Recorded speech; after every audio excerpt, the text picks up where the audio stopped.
Buenas tardes, bienvenidos a Punto Equilibrio, el programa de entrevistas del Boletín del CIUP, Centro de Investigación de la Universidad del Pacífico.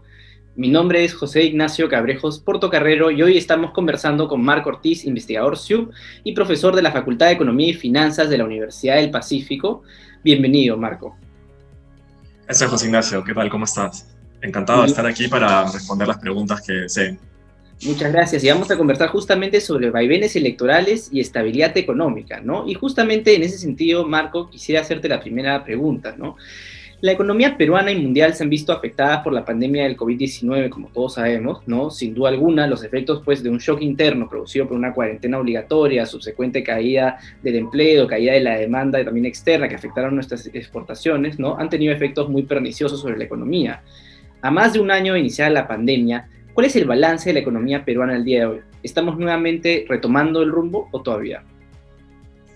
En efecto, estamos retomando el rumbo luego de este choque tan intenso que afectó a la economía, ¿no? La caída ha sido comparable con las caídas más fuertes que hemos tenido en la historia, ¿no? La caída de fines de los años 80, la del año 83, vinculadas normalmente a políticas económicas muy malas, como en el 88, y también a temas como el Niño, fenómenos climatológicos, ¿no? No obstante, hay algo positivo relativo a otras caídas, y es que esta caída ha sido algo así como un coma inducido, ¿no? En el que ponen a la economía estas medidas para básicamente salvaguardar la salud de las personas. Y durante estos periodos pues, no se observan, como en otros casos, cambios fundamentales o cambios demasiado bruscos en términos de la reasignación de recursos de la economía. Por ende, a medida que estas medidas son relajadas, que el gobierno cambia un poco su estrategia para atacar al COVID, para reducir los contagios, vemos que la economía se reactiva rápidamente, ¿no? A pesar de esta caída, que en abril llegó a 40% del PBI y que en el año llegó alrededor de 11% del PBI, sí vemos que hay sectores que han sido más afectados que otros, ¿no? El comercio, la manufactura, servicios y construcción registraron tasas de caída de 2 dígitos, ¿no?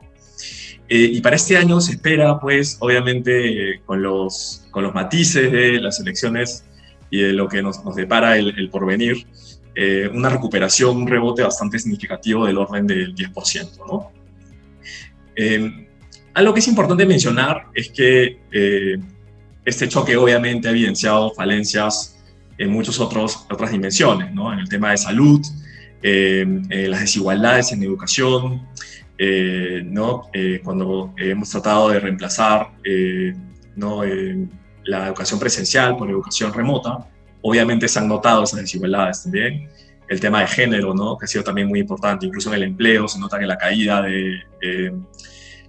del empleo en las mujeres ha sido bastante más intensa.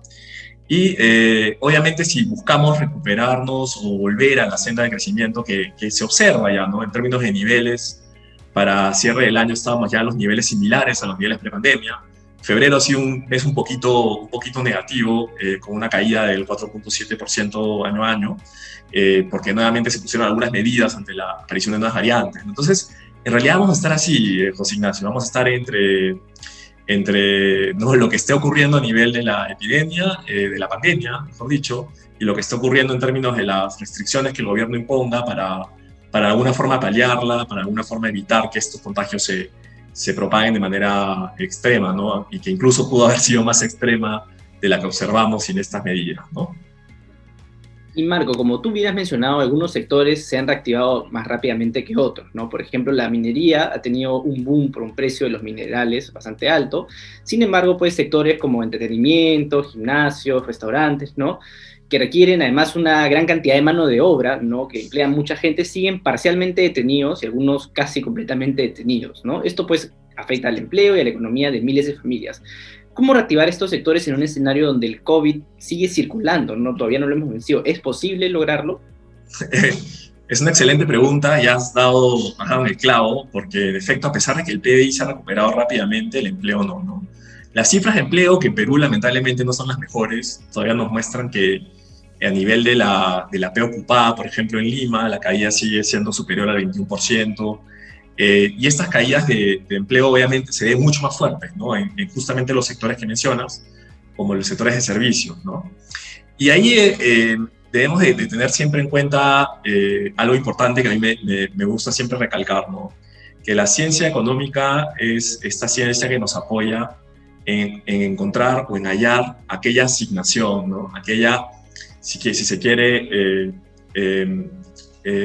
aquel lugar para las personas y para los factores productivos que maximizan el bienestar de la sociedad, ¿no? Como sea que queramos definirlo, es una pregunta muy densa, pero es importante entenderlo porque lo único que termina haciendo la economía es básicamente indicándonos a través de un sistema de precios dónde deberíamos estar parados, dónde deberíamos asignarnos, dónde somos más útiles para la sociedad.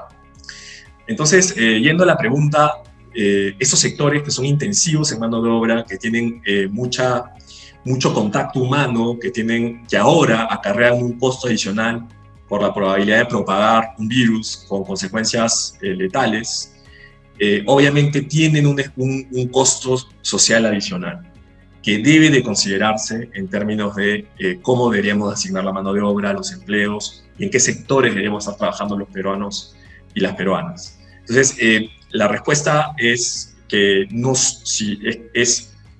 que deberíamos de pensar como si en lugar de que el mercado sea el que está asignando, quisiéramos asignarlo como si fuéramos una especie de, ¿no?, emperador romano o una especie de emperatriz, ¿no?, en Egipto, que está tratando de, ¿no?, asignarnos de la mejor manera. Y claramente, si se entiende que hay un virus tan peligroso, pues esos lugares donde hay mucho contacto físico, mucho contacto humano, incluso con todas las medidas de seguridad, pues son peligrosos y deberían de reducirse de alguna forma. Y lo que el mercado debería permitir es que los precios se corrijan para que estas personas no necesariamente dejan de ser útiles para la sociedad, sino que estas personas se reinventen, encuentren lugares donde hay menos contagios, menos probabilidades de ser afectadas. Yo sé que eso es igual bastante complejo de diseñar, pero es lo que deberíamos de estar empujando, ¿no? Entonces, más que forzar volver a la vida que teníamos pre-COVID, deberíamos de internalizar estos riesgos, estos peligros, y deberíamos de alguna manera reasignarlos, ¿no? De una manera que sea beneficiosa para la sociedad.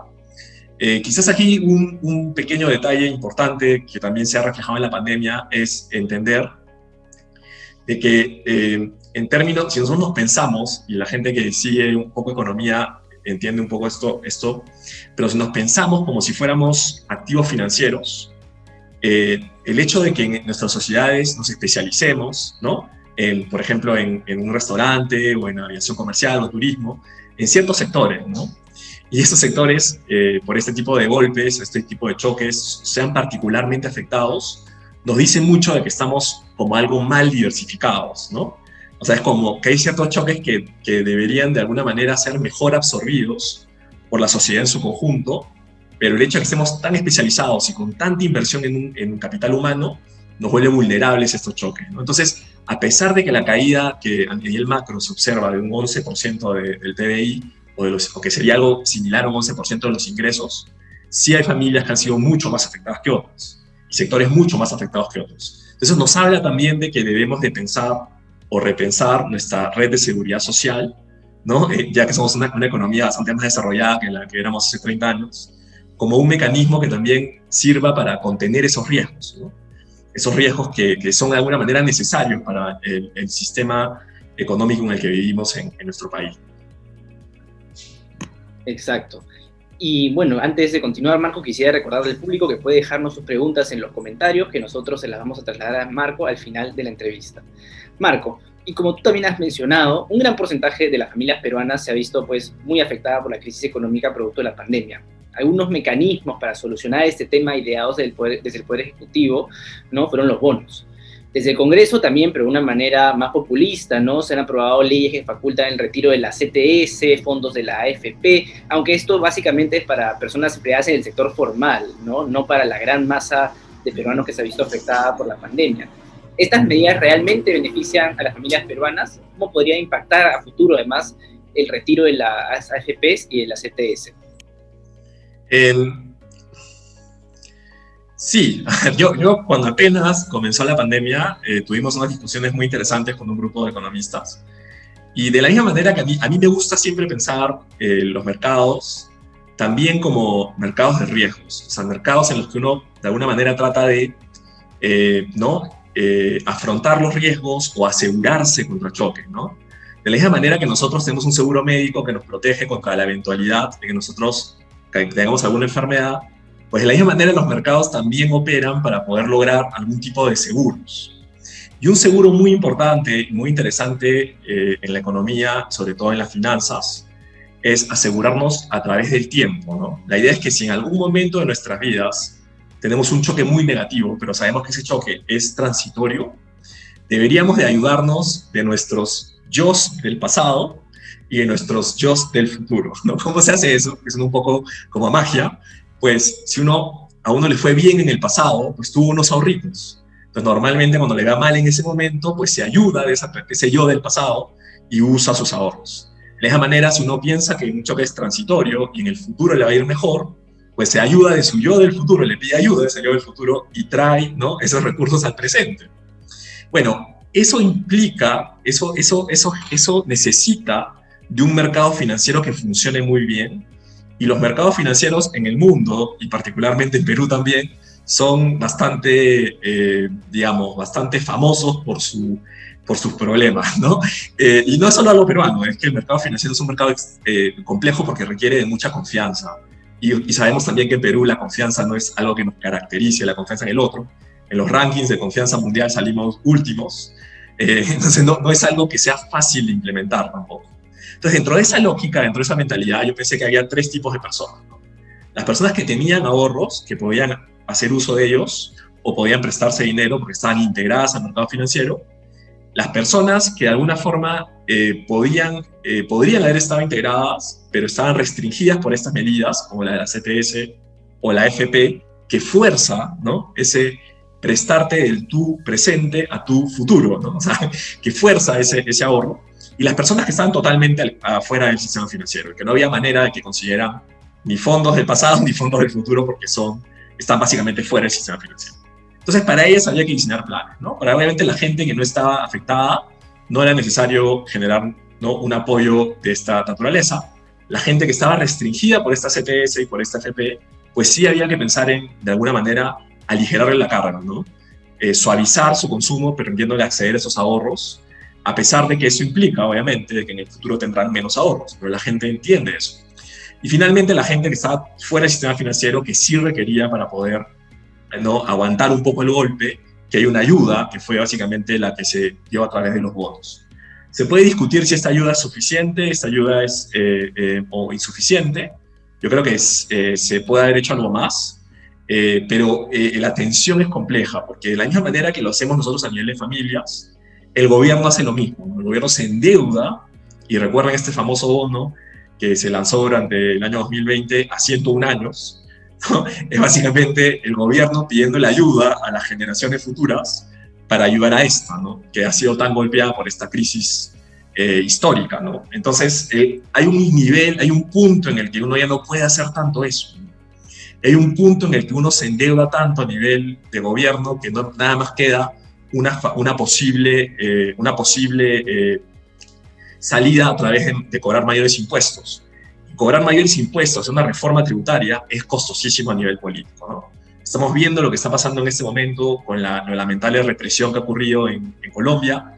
Estamos viendo algo muy similar pasando en Francia, que está buscando una reforma pensionaria para empujar su edad de jubilación más adelante y para quitar algunos beneficios a ciertos grupos, a ciertos sectores de trabajadores y de gremios, y es muy costoso hacerlo. Entonces, Perú de alguna forma se curó en salud, ¿no? O sea, a pesar de que se entiende de que esta gran solidez macro no pudo haber sido quizás un poco exagerada, porque se pudo haber hecho quizás algo más en otras dimensiones, actualmente nos sirve de un colchón que nos evita algunos problemas, ¿no? Y Marco, ya yendo a hablar, pues, por ejemplo, de temas un poco más coyunturales, como es el tema del tipo de cambio y la moneda, ¿no? A diferencia de otros países, el sol peruano se ha mantenido relativamente estable en el último año, ¿no? Sin duda alguna, esto refleja pues la solidez de nuestro Banco Central de Reserva y el manejo responsable que ha habido en la economía en los últimos 20 o 30 años, ¿no? Y justamente para que nuestro público conozca, te quería preguntar, ¿cuál ha sido el rol que ha jugado el BCR para mantener estable la moneda y la economía peruana durante la pandemia? Sí, tenemos que, para hablar del BCR ha hecho mucho, y es difícil resaltar realmente la gran labor que ha realizado, no solo a nivel, digamos, durante la pandemia, como reacción a la pandemia, a través de estas medidas de inyección de liquidez, de bajar la tasa de interés a su nivel mínimo histórico de 0,25, que se ha reflejado en las tasas de interés del sistema, ¿no? Actualmente la tasa hipotecaria está en uno de sus niveles históricos mínimos, ¿no? Hablar de una tasa de interés hipotecaria en Perú del orden del 6%, 7%, es realmente, era algo, una locura hablar de eso hace 20 años, ¿no? Entonces, eso alivia, ¿no?, a las familias que tienen deudas.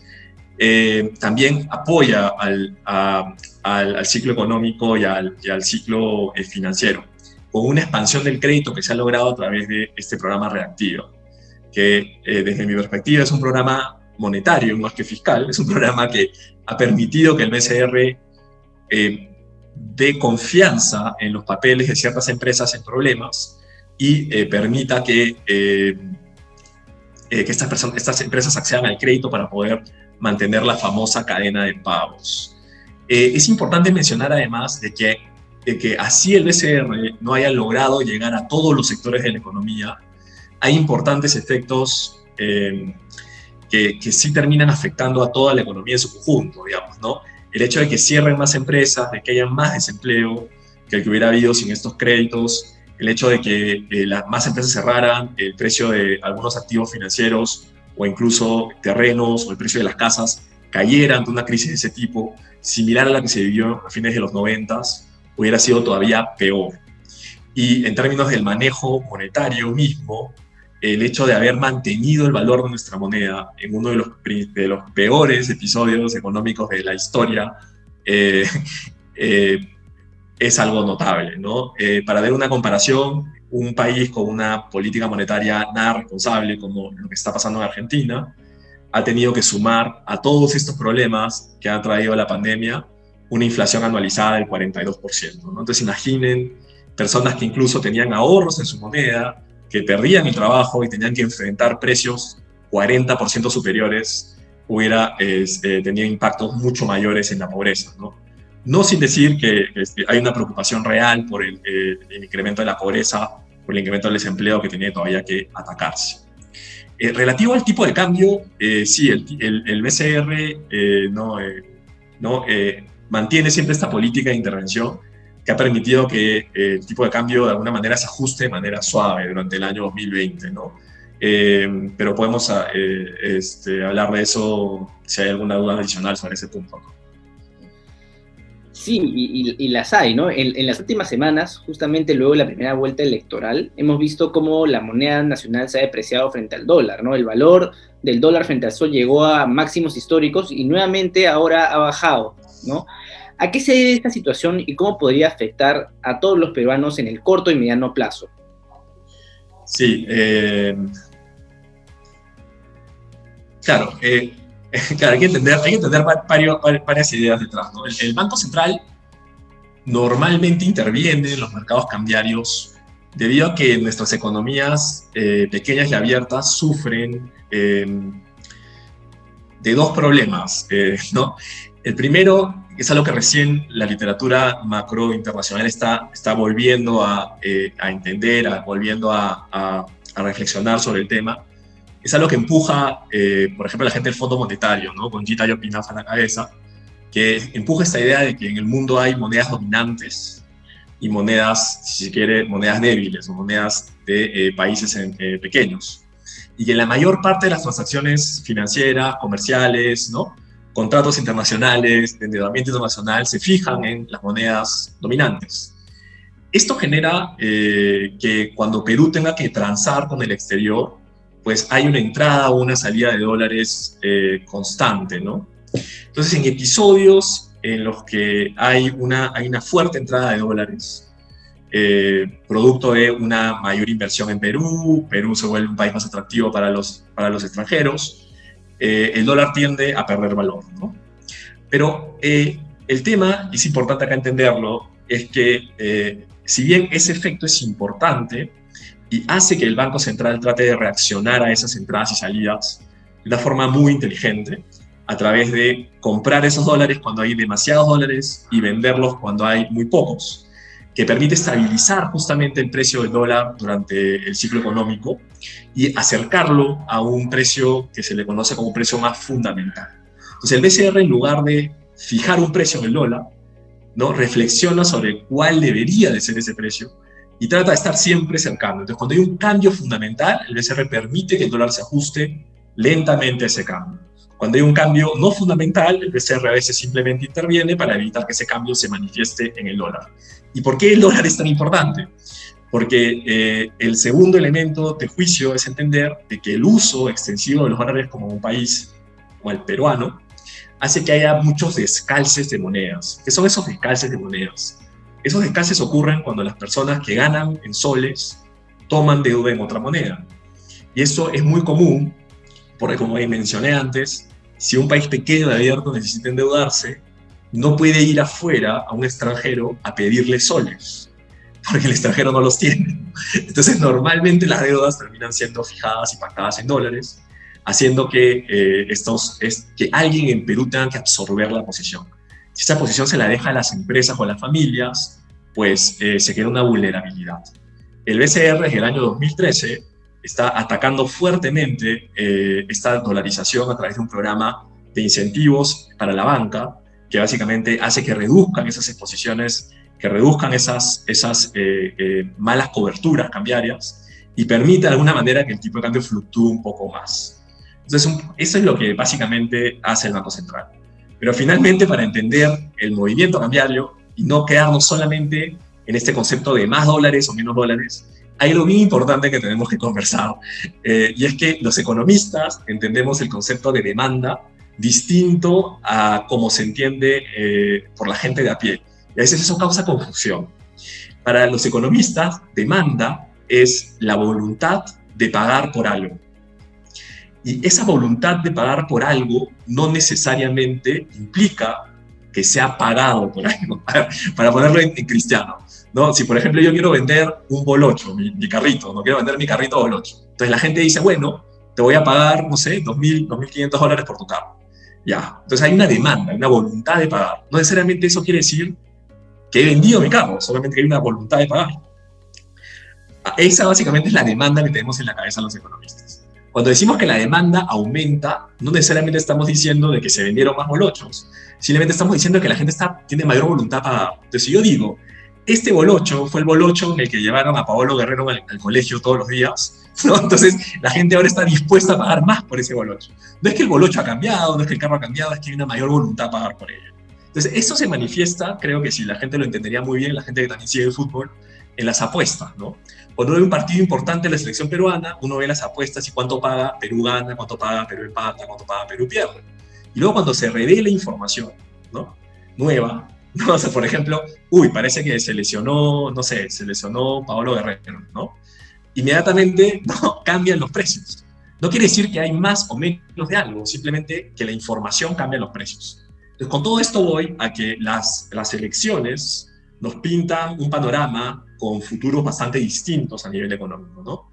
Una candidatura que de alguna manera trata de mantener el modelo y otra candidatura que busca un cambio radical o revolucionario en ese modelo. Entonces los mercados los toman de manera diferente. Cualquier información, ¿no?, como si se lesiona un jugador importante o como si hay algo que cambia la probabilidad de que un partido gane o pierda, pues se va a reflejar en esa demanda, como le entienden los economistas, y se va a reflejar en el precio del dólar. Por eso es que vimos que el dólar subió tanto cuando la segunda vuelta ocurrió, cuando las primeras encuestas salieron, y ahora que el margen se ha reducido, que le da una mayor probabilidad de ganar a la candidatura que mantiene el statu quo, entonces el precio del dólar comienza a corregirse, y creo que si no me equivoco hoy ya está por abajo ya de 3.70, ¿no? Entonces, claramente hay una gran corrección. Podemos hablar de las implicancias de una depreciación más fuerte o más pequeña, pero creo que podría extender demasiado. Marco, justamente tú has pues introducido el tema de los candidatos presidenciales y yo te quisiera justamente consultar sobre eso, ¿no? El candidato de Perú Libre, el profesor Pedro Castillo, está proponiendo un cambio total de la constitución política del Perú, ¿no? Y en ese cambio hay un énfasis muy grande, muy importante en su campaña por un cambio del modelo económico. Incluso se habla mucho de que el modelo es responsable, entre comillas, ¿no?, de las grandes inequidades y situaciones de injusticia que vemos día a día en el país, especialmente pues, en temas relacionados a salud, ¿no? ¿Es realmente el modelo económico el culpable de estas grandes fallas? ¿O quién es el verdadero culpable, el responsable de esta situación? Sí. Va a ser, Jacinta, va a ser muy complicado responder una pregunta tan compleja. Creo que mis amigos politólogos y antropólogos o sociólogos pueden tener una mejor visión. A mí me gusta mucho un libro, no es justamente de mis colegas, ¿no? Creo que habla justamente sobre esa pregunta, ¿no?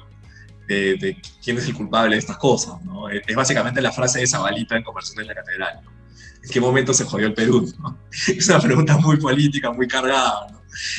Yo no creo que estemos tan mal. Yo creo que, en verdad, me gusta mucho la tesis de nuestro colega de la universidad, Alberto Vergara, ¿no? En el sentido de entender de que si bien se ha avanzado mucho en el plano económico, creo que más bien hemos retrocedido en el plano de la igualdad frente a la ley, ¿no?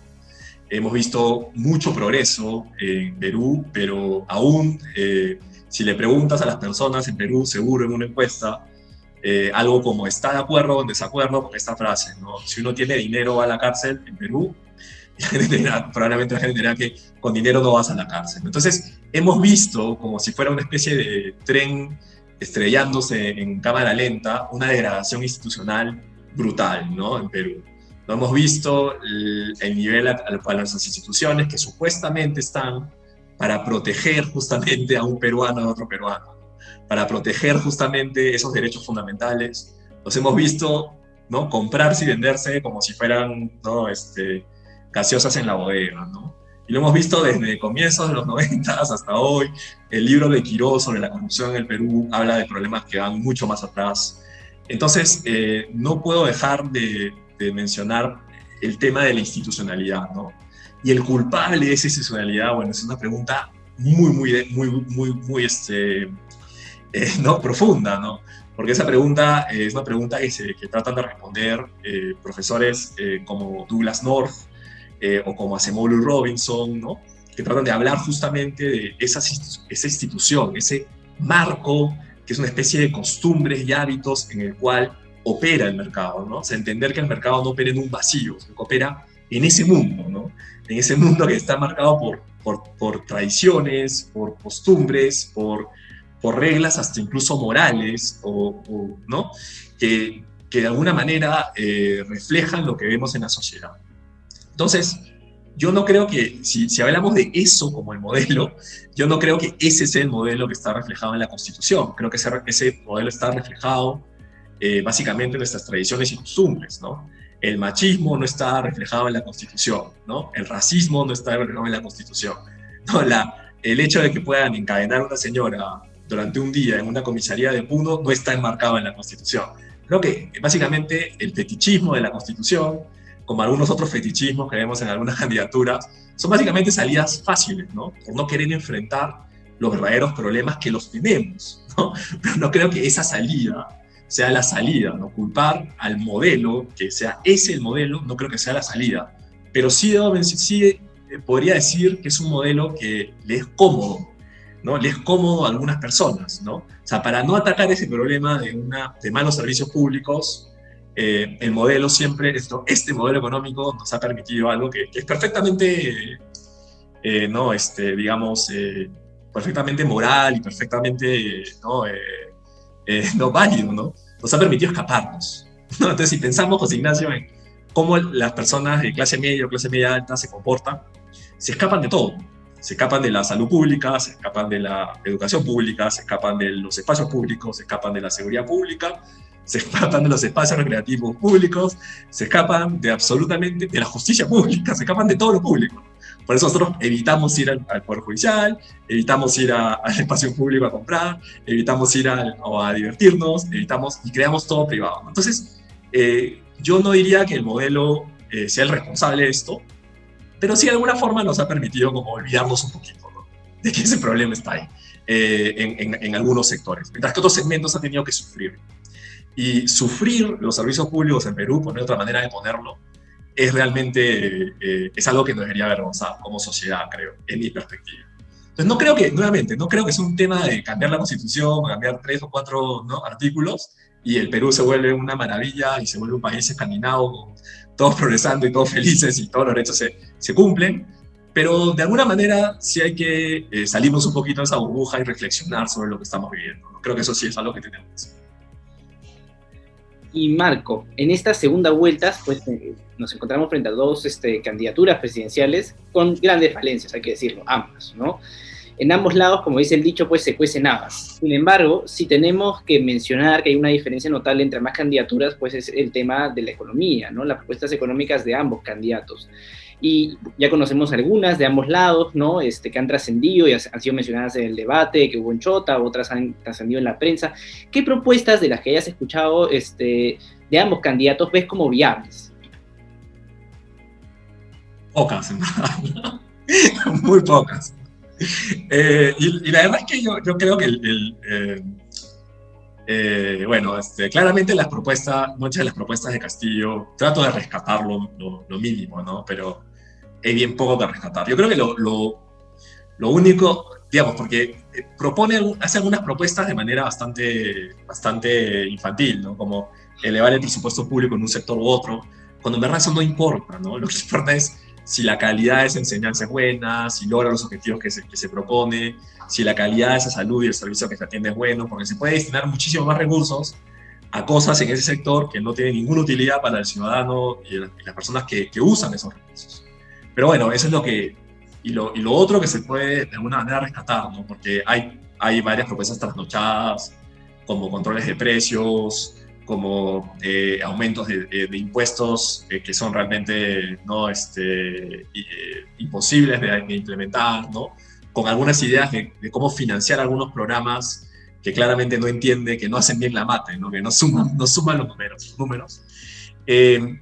Sí creo que se puede, que algo que parece que en su plan de gobierno es algo interesante de evaluar, ¿no?, de estudiar, es que no habla mucho de políticas asistencialistas. O sea, no habla mucho de eso, que es algo que uno tendería a pensar si es que es un partido que tiene bases en la izquierda. Pero sí habla mucho de temas de descentralización mucho más agresiva, ¿no? Incluso hasta llegar al federalismo. Y ahí creo que sí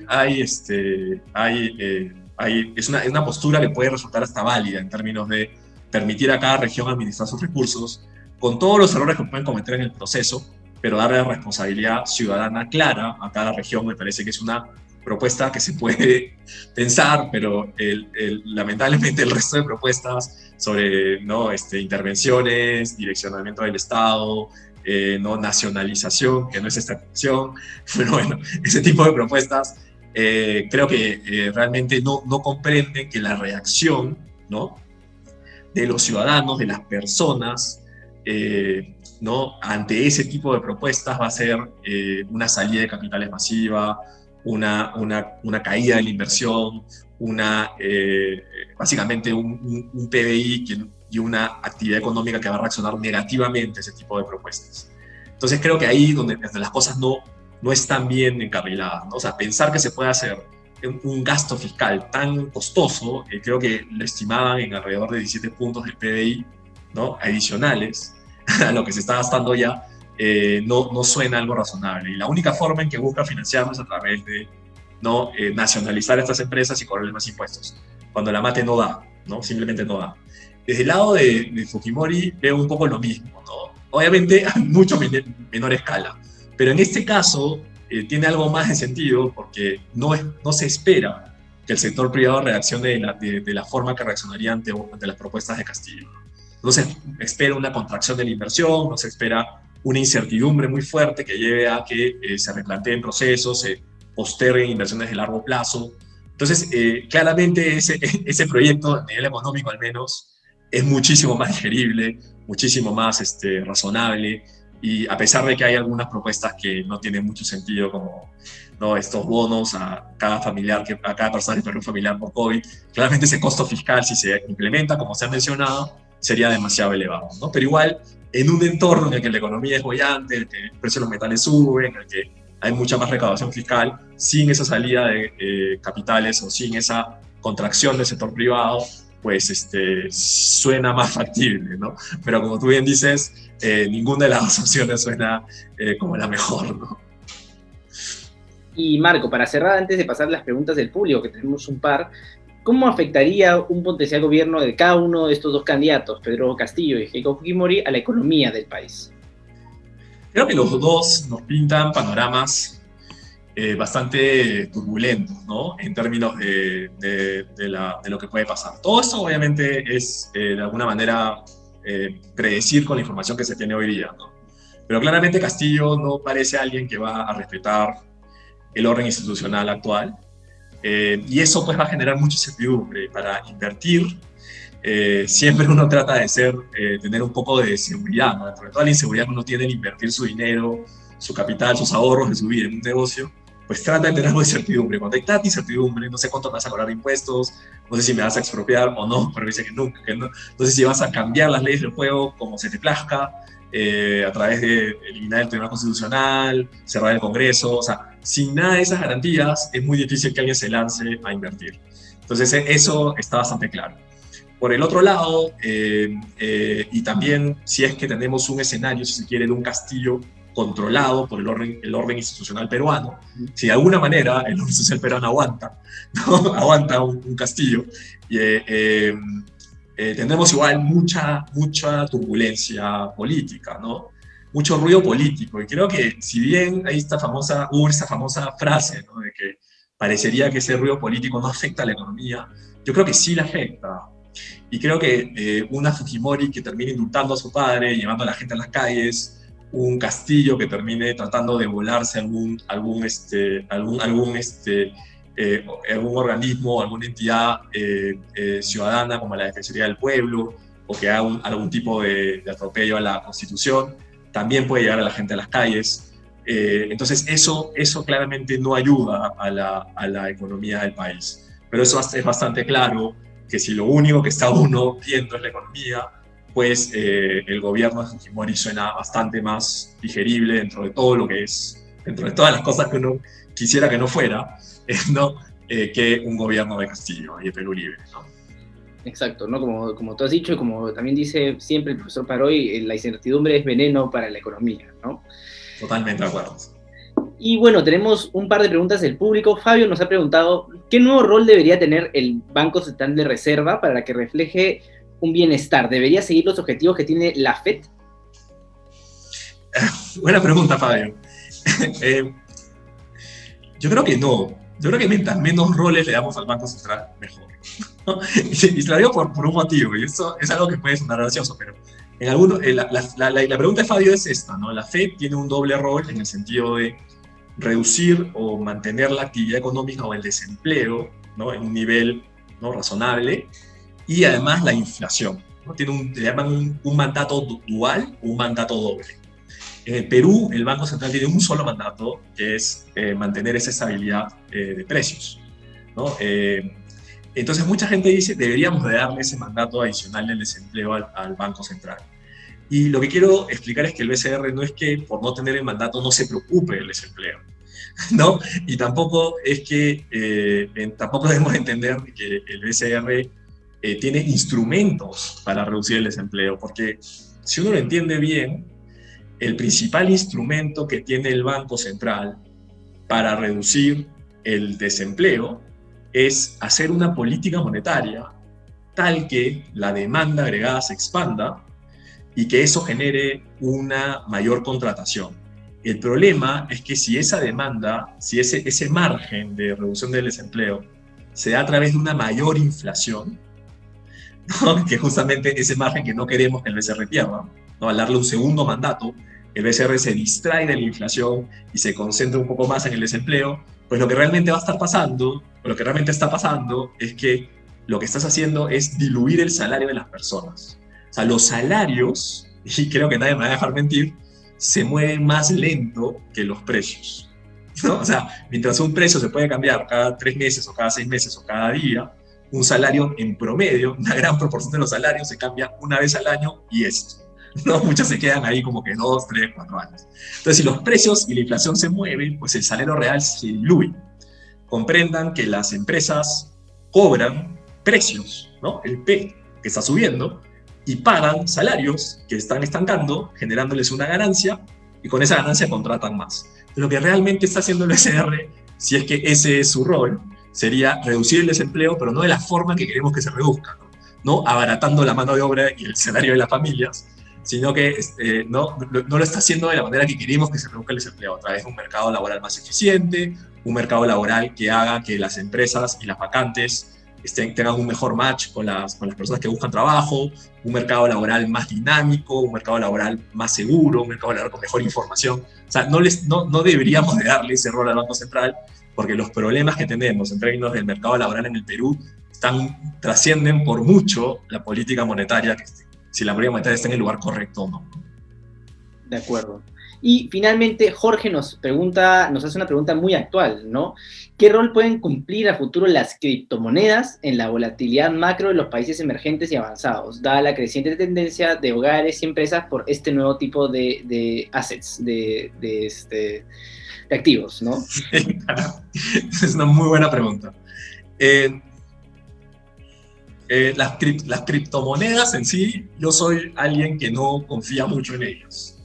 Pero bueno, es algo que se puede discutir. Creo que las criptomonedas son una propuesta interesante en el sentido en que permiten realizar transacciones y permiten mantener una contabilidad, un ledger, quien me está viendo probablemente entiende lo que estoy diciendo, un ledger, una contabilidad de quién tiene qué, de una manera inmediata, de una manera barata, de una manera más o menos, dependiendo de cada criptomoneda, porque hay unas que consumen mucha energía, eficiente. ¿No? Entonces, creo que el Bitcoin superó el consumo energético de Suecia, si no me equivoco, ¿no? O sea, para poder mantener todos los servidores prendidos y la gente minando criptomonedas. Bueno, es un tema entonces es una tecnología, ¿no? Y como tecnología hay que entenderla como algo positivo. Entonces, esa tecnología le permite a las personas de alguna manera escaparse de algún tipo de control del gobierno sobre su dinero. Algún tipo, porque ya también se discute sobre qué puede llegar a ser el gobierno. Entonces, la idea original de estos tipos que crearon la criptomoneda era una idea bien de liberarse en términos de otorgar información, ¿no? Cuando uno va, por ejemplo, un ejemplo muy claro es cuando uno va a un bar, ¿no? Un joven, y le dicen, oye, ¿eres mayor o menor de edad? Uno tiene que dar todo su DNI, ¿no? Y en el DNI no solamente aparece si uno es mayor o menor de edad, aparece un montón más de información. Exacto. Y esa persona puede no querer dársela, ¿no? Puede querer mantener su información privada. Entonces, para eso se crea esta idea de la criptografía en el uso de las transacciones y para poder, de alguna manera, validar algún dato y al mismo tiempo no tener que dar toda la información. Entonces, de alguna forma, las criptomonedas son eso. Son una especie de moneda que nos libera de ese control del gobierno. Pero obviamente, el problema de las criptomonedas son múltiples y obviamente se está mejorando su diseño. Pero el primero y más importante es que si no se puede intermediar esa criptomoneda en el mercado financiero, no se pueden hacer créditos, no se puede depositar esa criptomoneda en un banco y dar un crédito, pues no se puede intermediar en el mercado financiero a aquellas personas que tienen recursos con aquellas personas que los necesitan para una inversión importante o productiva para la sociedad. Entonces eso hace que la tasa de interés de la criptomoneda sea básicamente cero, ¿no? En el sentido que no la puedo usar para prestarla, no puedo hacer esta banca de reserva fraccionaria, como le llaman. Entonces, cuando las tasas de interés del mundo están en cero, pues no se ve mucho la diferencia entre la criptomoneda y un depósito en un banco en la moneda local. Pero a medida que esto comienza a cambiar y las tasas de interés vuelvan a subir, que es algo que se espera que ocurra, sobre todo con este paquete de Biden tan importante a nivel fiscal en Estados Unidos, que va a poner mucha presión en los precios, pues va a comenzar a verse un poquito esas grietas en las criptomonedas. Pero ya para cerrar, las criptomonedas le dan una especie de competencia a la moneda de cada país, ¿no? O sea, yo creo que el rol más importante va a ser cómo evitar que se usen para que justamente la gente se escape de esas nuevas reformas tributarias que se vienen, ¿no? es claro que después de la Segunda Guerra Mundial, o la Primera Guerra Mundial, perdón, obviamente se tenía que pagar, ¿no?, todos los costos de la guerra a través de impuestos más progresivos. O sea, la gente rica tiene que pagar un poco más, mojarse un poco más para pagar todos estos costos, y apareció pues justamente Suiza, ¿no?, permitiendo que la gente esconda su riqueza. Pues yo creo que lo que puede generar un problema para los gobiernos pequeños es que al hacer estas nuevas, reformas, obviamente como esperamos que sean progresivas, la gente encuentre en este fácil acceso a criptomonedas una forma de esconder su riqueza o de transferir su riqueza a algún otro país. Entonces, eso creo que es lo que para mí es más preocupante, pero también genera que haya más demanda por criptomonedas, por ende su precio no aumente, ¿no? Sí. Porque es bueno para esconder riqueza. No digo que sea éticamente lo correcto de hacer, pero es algo que podría predecir como economista. Muchas gracias, Marco. Ha sido Marco Ortiz, que nos ha dado una entrevista sumamente interesante y nos ha brindado puntos de vista muy actuales sobre los problemas del Perú y también del mundo, ahora con esta última pregunta de las criptomonedas. Muchísimas gracias, Marco, por haber estado con nosotros. Sí, a ustedes, José Ignacio, y cuando quieran estoy aquí para conversar. Y al público les pedimos que estén atentos a nuestras redes sociales, tanto de la Universidad del Pacífico como el Centro de Investigación de la Universidad del Pacífico y el Fondo Editorial también que está transmitiendo esto, que pronto tendremos nuevos contenidos para ustedes. Muchísimas gracias y hasta una nueva oportunidad.